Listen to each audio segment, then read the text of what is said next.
True democracy نہیں ہو سکتی اور ہم صرف ڈیموکریسی کی بری اور کرپٹ فارمز ہی پر گزارا کرنے پر مجبور ہیں، اس لیے الیکشن کی ضرورت ہے۔ ٹرو ڈیموکریسی میں وہ کہتا ہے کہ پورا اندازی ہوتی ہے، وہ روسو کے نزدیک ٹرو ڈیموکریسی کی پہچان یہ ہے کہ وہاں الیکشن کی بجائے پورا اندازی ہو، اور اگر الیکشن ہو رہا ہے تو روسو کے مطابق پھر وہ کرپٹ ڈیموکریسی ہے، لیکن گزارا کرنا چاہیے کیونکہ فی الحال وہی چل سکتی ہے۔ تو یہ ہمارے ذہن میں جو متس بنی ہوئی ہیں ان کو ہمیں تھوڑا سا اور میری پارکر فالٹ آپ کو بتائے گی کہ اس کا کیا مطلب ہے، کیونکہ آج کل تو ماحول ایسا بنا ہوا ہے کہ جو ہی آپ یہ کہیں تو فوراً ذہن میں آتا ہے کہ اچھا تو پھر کیا مارشل لا ہونا چاہیے؟ جی نہیں، بالکل نہیں ہونا چاہیے۔ تو پھر کیا ہونا چاہیے؟ تو بادشاہت ہونی چاہیے۔ جی بادشاہت میں تو الیکشن ہوتے تھے، تو پھر کیا؟ تو پھر میری پارکر فالٹ کی بات سننی چاہیے کہ اس کی بالکل کوئی بات نہیں ہو رہی کہ جی الیکشن کی ضرورت ہی نہیں ہے، ضرورت رہے گی جب تک آپ ٹرو ڈیموکریسی اچیو نہیں کرتے، بالکل ضرورت رہے گی۔ تو پھر ٹرو ڈیموکریسی کیا ہوگی؟ وہ کیا مارشل لا ہوگا؟ نہیں جی، وہ مارشل لا نہیں ہوگا، ٹرو ڈیموکریسی وہ ہوگی جو میری پارکر فالٹ بتائے گی، وہ ہم اس کورس میں اسٹڈی کریں گے۔ سب سے پہلے تو میں بہت دل سے شکریہ ادا کرنا چاہوں گی خرم علی شفیق صاحب کا، اور خاص طور پہ جیسے انہوں نے کہا کہ it is going to be very exciting journey and we will be again enlightened citizens by reinstalling our intellectual software to the factory setting. So thank you once again. اچھا، میری پارکر فالٹ، ان کے حوالے سے 5 جہتوں پہ میں بات کرنا چاہوں گی۔ میری پارکر فالٹ جو ہیں ان کا ایز این آتھر، پھر as a social worker, as a sociologist, as a theorist and as a teacher. ان سب جہتوں پہ بات کرنے سے پہلے تھوڑا سا میں چاہوں گی کہ ان کے بارے میں، ان کی جو حالات زندگی، ان کا جو تھوڑا سا بیک گراؤنڈ وہ آپ سے شیئر کیا جائے۔ تو میں شروع کرتی ہوں کہ ان کی جو پیدائش ہے وہ امریکہ میں میساچوسیٹ میں 3 سپٹمبر 1868، اور شی بلانگ ٹو کرسچن فیملی، اور جو فیملی تھی وہ اس کو کویکر فیملی کے نام سے جانا جاتا تھا۔ اور کویکر فیملی کی جو انٹرسٹنگ بات ہے وہ یہ ہے کہ that family believed in the concept of inner light, یعنی جس کو ہم کہتے ہیں نا کہ باطنی روشنی، تو یہ فیملی اس میں بلیو کرتی تھی۔ اچھا، ان کی جو ابتدائی تعلیم تھی وہ ہارورڈ کی ایک society for collegiate instruction of women تھی، تو وہاں سے انہوں نے تعلیم حاصل کی۔ پھر دین شی سوئچ ٹو another institute جو کیمبرج کا تھا، جس کو نیونہم کالج کہا جاتا تھا، اور پھر 1 سال ان کو کیمبرج کا ہی ریڈ کلف کالج تھا، وہاں پر انہوں نے جو پولیٹیکل سائنس اور اکنامکس، یہ 2 میجرز تھے، ان کے ساتھ انہوں نے اپنی گریجویشن کی۔ لیکن جو سب سے انٹرسٹنگ بات ہے اور جو جاننا ضروری بھی ہے کہ اپنی جو گریجویشن کے دوران ہی انہوں نے ایک جو ریسرچ کا کام کیا تھا، جو بعد میں بک فارم میں بھی پبلش ہوا، اس کی بنیاد پر اور ان کی تعلیمی صلاحیتوں، تعلیمی قابلیت کی بنیاد پر ان کو جو ریڈ کلف کالج تھا اس نے سما کم لاڈے کا مطلب ہے ہائیسٹ ڈسٹنکشن، وہ ایوارڈ دیا تھا۔ اور جو ان کی ریسرچ تھی وہ the speaker of the house of representatives کے ٹائٹل سے 2 دفعہ پبلش ہوئی، ایک جو ان کی گریجویشن کے بعد بلکہ اس کے دوران 1896 میں، اور پھر 1909 میں۔ اچھا، ایک اور انٹرسٹنگ بات ان کے حوالے سے جو حالات زندگی کے حوالے سے ہے وہ یہ کہ اگرچہ وہ بڑے اچھے ویل آف فیملی میں ان کا جنم ہوا، لیکن جب انہوں نے تعلیم حاصل کرنا شروع کی تو ان کی جو انہیریٹنس تھی وہ انہوں نے سب جائیداد بیچ ڈالی اور اپنی تعلیم پر خرچ کی۔ اور پھر وہ وہی بوسٹن میں چونکہ تھی، تو بوسٹن میں ایک خاتون تھی ایزابل برگس کے نام سے، ان کے ساتھ یہ ہاؤس شیئر کر رہی تھی اور 30 سال تک ان کے ساتھ رہی۔ اور پھر 1926 میں جو برگس نامی خاتون تھی اس کی ڈیتھ ہو گئی. تو یہ پھر انگلینڈ آ گئی, اور انگلینڈ میں بھی پھر جو ریڈ کلف کے ساتھ وابستہ تھی خاتون روز, ان کے ساتھ انہوں نے رہنا شروع کیا. اور اسی دوران میں جو انٹرسٹنگ باتیں تھیں وہ یہ کہ جب انگلینڈ آ گئی تو جو لیگ آف نیشنز اور جو انٹرنیشنل لیبر آرگنائزیشن ہے, ان کے ساتھ ان کی مسلسل ایک کنسلٹیشن رہی. اور اس کے علاوہ اسی دوران میں چونکہ یہ ایسے بھی بہت سارے لکھتی تھیں, ان کے آرٹیکلس پبلش ہوتے تھے, تو یہ پاپولر رائٹر اور لیکچرر کے طور پہ بہت معروف ہو گئی. اور پھر انہوں نے کچھ عرصہ جو LSE London school of economics ہے, ان کا ڈپارٹمنٹ تھا ڈپارٹمنٹ آف بزنس ایڈمنسٹریشن, وہاں پر ایک سیریز آف لیکچر جو بزنس ایڈمنسٹریشن کے حوالے سے وہاں انہوں نے دیے, اور یہ بہت وہاں کے جو تعلیمی حلقے تھے اور دوسرے ان میں بہت مقبول ہوئی. اور ان کے بارے میں ایک اور بڑی نمایاں بات کہ جو امریکن پریزیڈنٹ اس وقت کے تھیوڈور روزویلٹ, وہ آرگنائزیشنل مینجمنٹ پر میری پارکر فولے سے کنسلٹ کیا کرتے تھے اور ان کی صلاحیتوں کے بہت معترف تھے. پھر 1933 میں جب ان کی سیریز آف لیکچرز تھے LSE میں, تو اس دوران یہ بیمار بھی ہوئی, اور اپنی بیماری کی وجہ سے وہ واپس آ گئیں بوسٹن میں, یعنی امریکہ میں. اور پھر دسمبر 1933 میں ان کی ڈیتھ ہو گئی. اور ان کی ڈیتھ کے بعد ان کی 2 کتابیں پبلش بھی ہوئی, ایک 1942 میں جو ڈائنامک ایڈمنسٹریشن کے نام سے ہوئی, اور ان کے اسی ایڈمنسٹریشن اور مینجمنٹ کی صلاحیتوں کے حوالے سے میں یہ بھی ذکر کرنا چاہوں گی کہ ابھی جو ایک بہت معروف مینجمنٹ کنسلٹنٹ ہیں جن کا نام ہے پیٹر ڈرکر, وہ ان کو پروفٹ آف مینجمنٹ یعنی مینجمنٹ کی پیغمبر کے نام سے وہ یعنی ان کو ٹائٹل دیا ہے, اور ان کو اپنا گرو مانتے ہیں. اور پھر ان کی ایک اور کتاب جو ابھی یعنی کچھ عرصہ یعنی 1995 میں وہ پبلش ہوئی, جو پولین گراہم نے پبلش کی, اور جس کا ٹائٹل ہے میری پارکر فولے پروفٹ آف مینجمنٹ.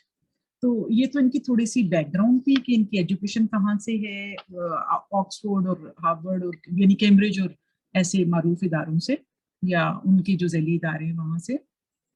اور ان کی ایجوکیشنل کاز کے لیے وہ بہت زیادہ تھیں, انٹرسٹڈ تھیں, اور اپنی انہیریٹنس بھی انہوں نے اس پہ لگا دی.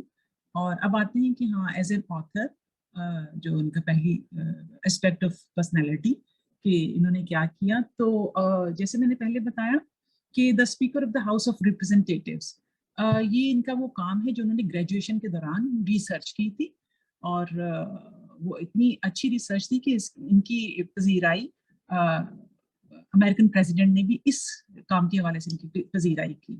پھر ان کی جو دوسری کتاب ہے دا نیو اسٹیٹ, جو دا نیو اسٹیٹ ہے وہ ایکچولی ان کی جو نیو اسٹیٹ ہے وہ آرگینک فارم آف ڈیموکریسی, اس کے حوالے سے بات کی گئی ہے.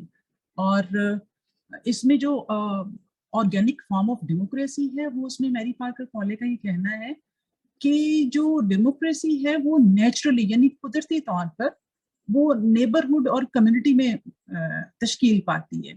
اور اگر اس کو کمپیئر کریں تو جو ایک طرح کی آپ کہہ لیں ان آرگینک یا آرٹیفیشل فارم آف ڈیموکریسی ہے جس میں سائنٹیفک مینجمنٹ ہے, وہ اس سے بالکل کنٹراڈکشن میں ہے.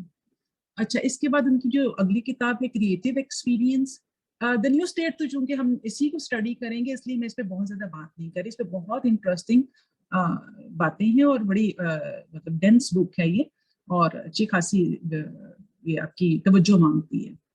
اچھا, کریٹو ایکسپیرینس جو ہے وہ یہ بک جو ہے وہ ان کی جو دا نیو اسٹیٹ کے اندر جو بھی نظریات پہ بات کی اس کی ایک پریکٹیکل فارم کہ جب وہ اس کی سوشل اور سائیکولوجیکل امپلیکیشنز کیا ہو سکتی, جو نظریات بہت سارے نظریات پہ بات کی انہوں نے, فرد کا یعنی انڈیویجول کا, سوسائٹی کا, گروپ کا, کمیونٹی کا, پاور کا, لیڈرشپ کا, یہ سارے ہم پڑھیں گے ابھی انشاءاللہ.